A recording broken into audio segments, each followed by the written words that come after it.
6. A new chapter opens. Once I had discovered where I could find Gwen, I started concentrating on different ways to keep on seeing her. The lunch hour was not a convenient option because of both timing and location. At least I had a telephone contact, which I started to use with more audacity. One evening, about 7 p.m., I felt like speaking with Gwen, so I called. It was obviously a bad time for her. She was in the lab trying to complete a routine and also trying to do so in time to obtain a ride home with her office mate. She made it known that this was a disruption that she did not desire. Upon probing more, I decided to suggest to her that she should take her time, let her office mate leave, and I will come and carry her home. Oh, really? How do you propose to do that? I can come right now with my dad's car. Just do me one favor. Inform the guard at your lab that your ride will be parked outside very soon.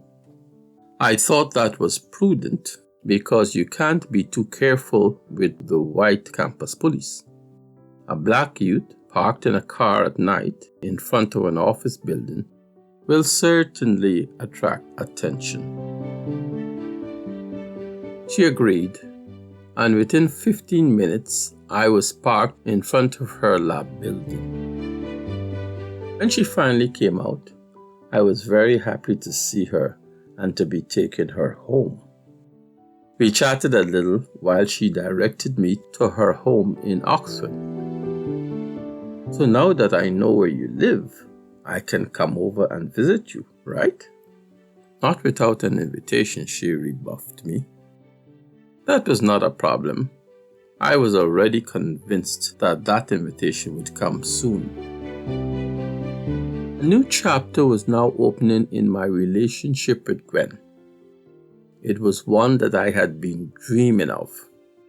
Conversations with Gwen started to become routine and monotonous. We spoke mostly in the evening after we had both completed our homework. I think that she was busier than I because she had all these lab routines to accomplish. I kept pressing her for a date, but she was always very busy.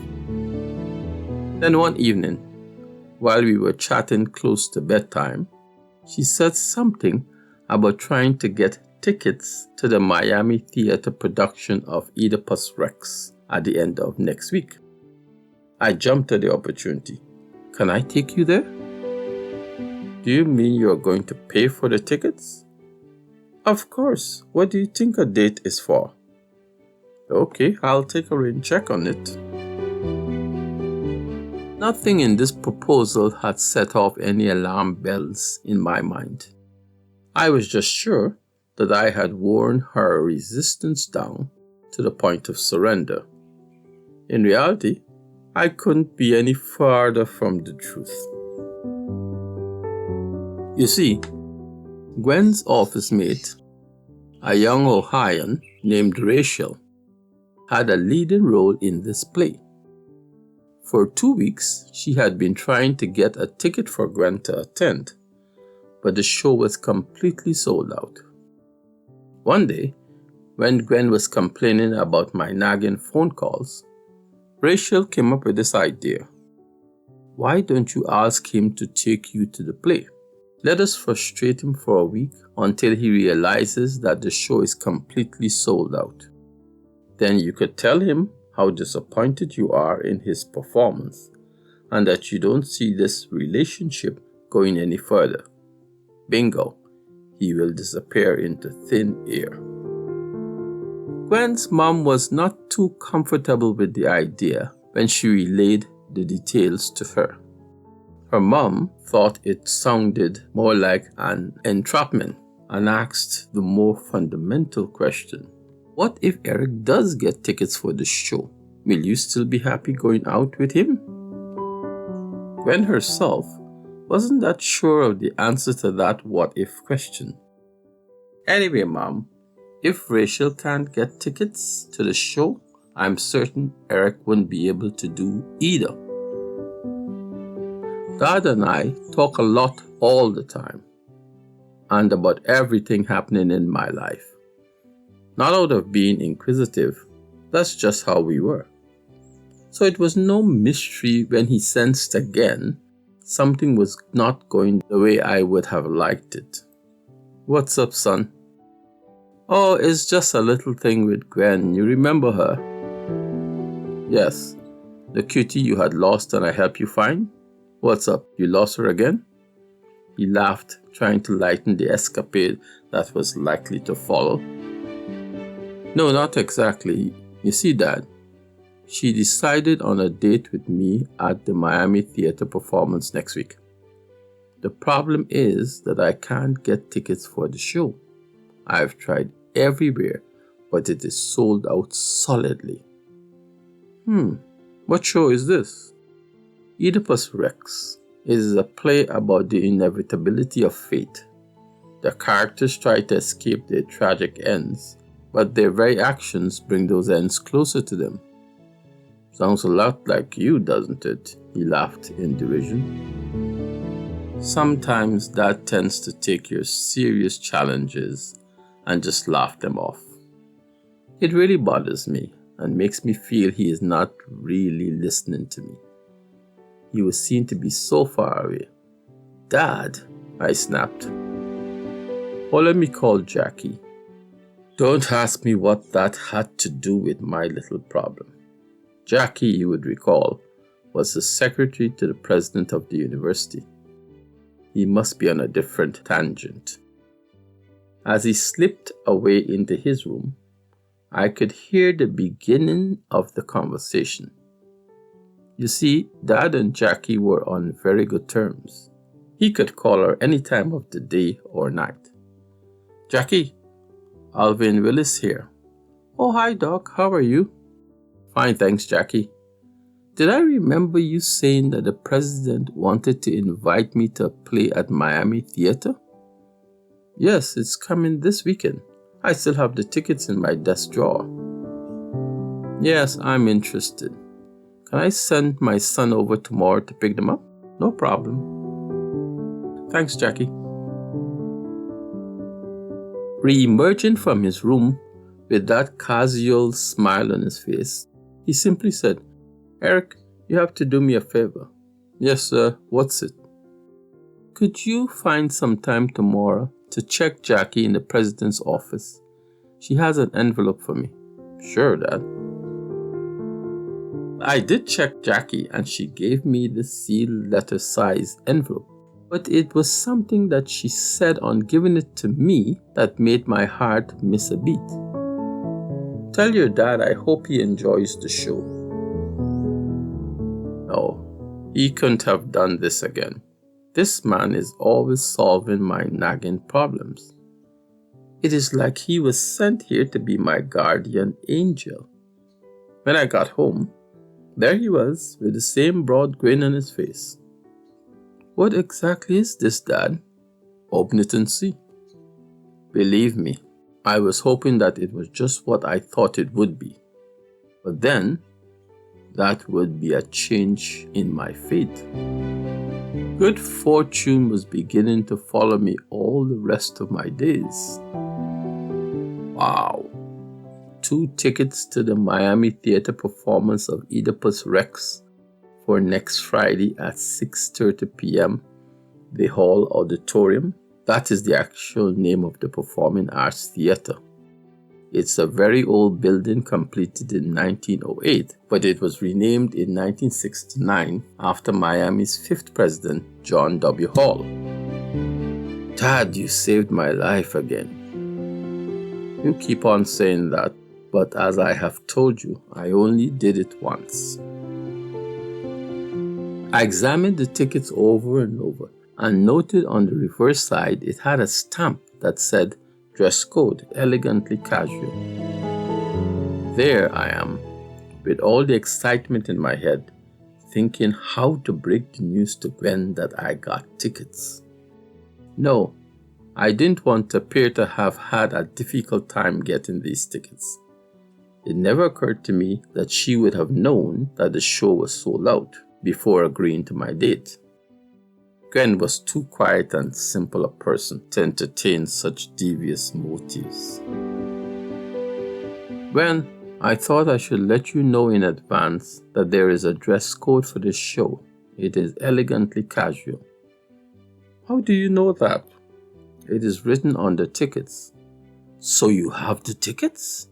Of course. How else would I be telling you that information? Okay. Let me call you back. In a maze of confusion, Gwen turned to her mom, and even before she hung up the phone, I could hear her shouting, "Mom, Eric got tickets for the show." Her mother burst out in a loud laughter. "I told you not to keep underestimating this young man. You just keep reading him the wrong way." My girl could not wait to get to school the next day to break the news to Rachel that Eric had somehow found 2 tickets for the show. Rachel was the suspicious type. She had heard the news, how this guy had said that his father was the visiting professor, and now he was claiming to find tickets to a show that had been completely sold out for a week. Not really. She decided to make a small investigation with the director of the cast, especially regarding this dress code that was supposedly printed on the ticket. She broached the director with this scenario. He became alarmed. This sounded like someone was counterfeiting our tickets and selling fake ones. This had never happened in this university. He immediately suggested to Rachel that these may be counterfeit tickets and that he would raise the alarm with the university's compliance office. Well, fast-mouthed Rachel could not resist the temptation of breaking the bad news to Gwen, that her date may not be all that genuine. When she relayed the director's suspicion, Gwen obviously sought the advice of her mom. Did I risk going to the show with this guy and being embarrassed at the door when we are both refused entrance? Her mom, trying to calm her nerves, suggested that maybe Eric does not even know that he bought counterfeit tickets. It was now Wednesday morning, and the show was on Friday. Mom kept fussing that if she was going to go to the show, she had to get her hair done and probably look for a new outfit to wear. Mrs. Peters, in her excitement, continued repeating her mantra, "First date, you have to make an impression." That day, Rachel returned to the office from her morning class in a more somber mood. Normally, Rachel was a loud and excitable person, but today she was but a shadow of herself. "Gwen, I have some follow-up news on those tickets." "Yes? What else did you find out?" "Well, the director wanted to know where your date would have gotten the tickets from." "Why?" "Because the university attorney had called back to say that the note about dress code is usually stamped in the office of the president when he wants to make sure that his guests do not overdress.